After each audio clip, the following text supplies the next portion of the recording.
আসসালামু আলাইকুম ভিউয়ার্স। আপনারা জানেন একজন মুমিনের জীবনের সবচেয়ে বড় স্বপ্ন হলো আমাদের প্রিয় নবী হজরত মুহাম্মদ সাল্লাল্লাহু আলাইহি ওয়াসাল্লামকে জীবনে একবার হলেও স্বপ্নে দেখা। আমাদের প্রিয় নবী হজরত মুহাম্মদ সাল্লাল্লাহু আলাইহি ওয়াসাল্লামকে স্বপ্নে দেখা কি যায়? অবশ্যই আমাদের প্রিয় নবী হজরত মুহাম্মদ সাল্লাল্লাহু আলাইহি ওয়াসাল্লামকে স্বপ্নে দেখা যায়। এমনকি ইলমে তাসাউফ যারা পরিশুদ্ধভাবে, সহিভাবে, গভীরভাবে চর্চা করেন, তারা মুরাকাবা মুশাহাদার মাধ্যমে জাগ্রত অবস্থায়ও দেখতে পান।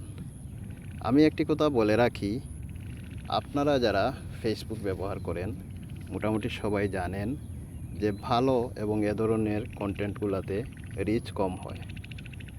তারপরেও জেনে শুনে আমি এই কন্টেন্ট তৈরি করছি, কেননা যদি একজন লোকও আমার এই কন্টেন্ট থেকে উপকৃত হয় তাহলে আমার প্রচেষ্টা সার্থক হবে।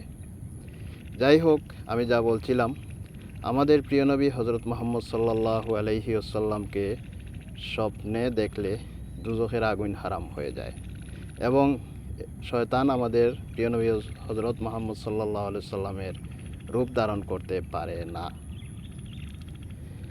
আমাদের প্রিয় নবী হজরত সাল্লাল্লাহু আলাইহি সাল্লামকে কি স্বপ্নে দেখেছেন কোনো লোক? এ ধরনের কোনো ইতিহাস আছে কি না? হ্যাঁ, অসংখ্য ইতিহাস আছে। তন্মধ্যে আমি দুটি ঘটনার বর্ণনা করছি। প্রথমত, আপনারা জানেন ভারতের প্রসিদ্ধ দেওবন্দ মাদ্রাসা, এই মাদ্রাসার অন্যতম প্রতিষ্ঠাতা আল্লামা হজরত মাওলানা কাসেম নানতবী রহমতুল্লাহ আলাইহি, তিনি যখন দেওবন্দ মাদ্রাসা প্রতিষ্ঠা করবেন, সমসাময়িক সময়ে অসংখ্য আলেম উলামাকে তৎকালীন সরকার এই পৃথিবী থেকে চিরবিদায় করেছিল। তাই তিনি খুবই উদ্বিগ্ন হয়ে পড়েছিলেন এবং তিনি এক রাতে ঘুমের ঘরে স্বপ্নে দেখলেন আমাদের প্রিয় নবী হজরত মুহাম্মদ সাল্লাল্লাহু আলাইহি ওয়াসাল্লাম তার সামনে হাজির হয়েছেন এবং বলছেন, কাসেম, তুমি কি জন্য চিন্তা করতেছো? তিনি এই ঘটনাগুলো বললেন। তখন হজরত মুহাম্মদ সাল্লাল্লাহু আলাইহি ওয়াসাল্লাম বললেন, তুমি আমার সাথে আসো, এবং তাকে সাথে নিয়ে গেলেন একটি খোলা জায়গায় এবং সেই জায়গাটাতে গিয়ে আমাদের নবী হজরত মুহাম্মদ সাল্লাল্লাহু আলাইহি ওয়াসাল্লাম তার হাতে থাকা লাঠি মুবারক দ্বারা একটি দাগ, একটি চিহ্ন সেখানে দিয়ে বললেন যে এই জায়গায় তুমি একটি মাদ্রাসা প্রতিষ্ঠা করো। যাই হোক, ঘুম ভাঙল তার।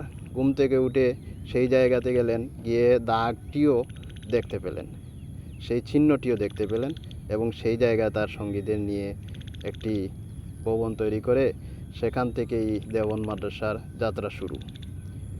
আরেকটি ঘটনা বলবো, ইরানের কবি শেখ সাদি রহমতুল্লাহ আলাইহি রসুল সাল্লাল্লাহু আলাইহি সাল্লামের প্রেমে বিভোর হয়ে 3টি লাইন কবিতার লিখলেন। চতুর্থ লাইনটি তার মাথায় আসছিল না।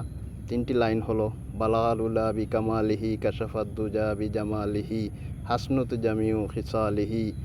এই লিখে তিনি থেমে গেলেন। তার চতুর্থ লাইনটি আর কোনো কিছু তার মাথায় আসছিল না। তখন তিনি চিন্তিত হয়ে পড়লেন।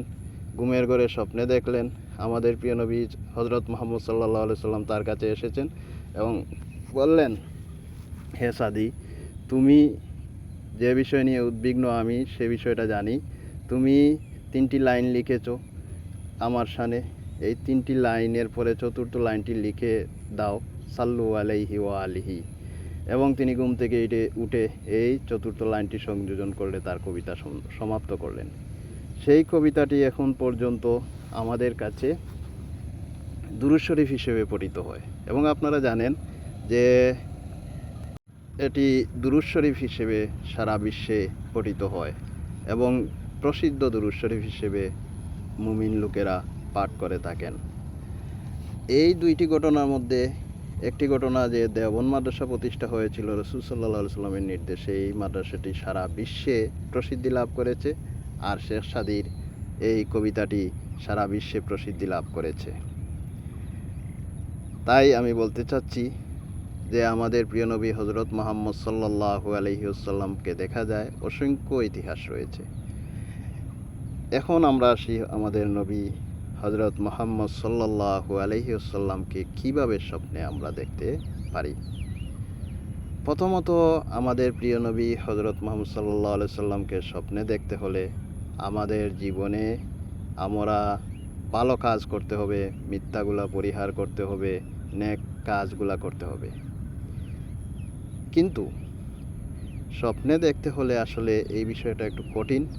নিজে নিজে যদি আমরা চেষ্টা করি তাহলে অনেক বছরেও কিন্তু আমরা অনেক প্রচেষ্টার মাধ্যমে প্রিয় নবী হজরত মুহাম্মদ সাল্লাল্লাহু আলাইহি ওয়াসাল্লামকে স্বপ্নে দেখতে পাই না বা কঠিন হয়ে যায়।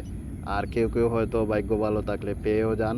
কিন্তু সবচেয়ে সহজ উপায় হলো, যদি কোনো কামেল ওলি আল্লাহ অর্থাৎ যুগ শ্রেষ্ঠ কোনো ওলি আল্লাহ এবং সঠিকভাবে যিনি তার জীবন পরিচালনা করেন এবং যিনি আমাদের নবী হজরত মুহাম্মদ সাল্লাল্লাহু আলাইহি সাল্লামের সাথে তার ভালো সম্পর্ক রয়েছে, তিনি একমাত্র পথ দেখাতে পারেন কিভাবে আমাদের প্রিয় নবী হজরত মুহাম্মদ সাল্লাল্লাহু আলাইহি সাল্লামের সাথে স্বপ্নে সাক্ষাৎ করা যায়। আর যদি আমরা তার কাছে গিয়ে এই প্রক্রিয়া জানি এবং তার দেখানো এবং বলা আমলগুলা, নেক আমলগুলা যদি আমরা করি তাহলে অনেকটা সহজেই আমরা হজরত মুহাম্মদ সাল্লাল্লাহু আলাইহি সাল্লাম আমাদের নবী, ওনাকে আমরা স্বপ্নে জীবনে অন্তত একবার সহজেই দেখতে পাবো। ধন্যবাদ সবাইকে।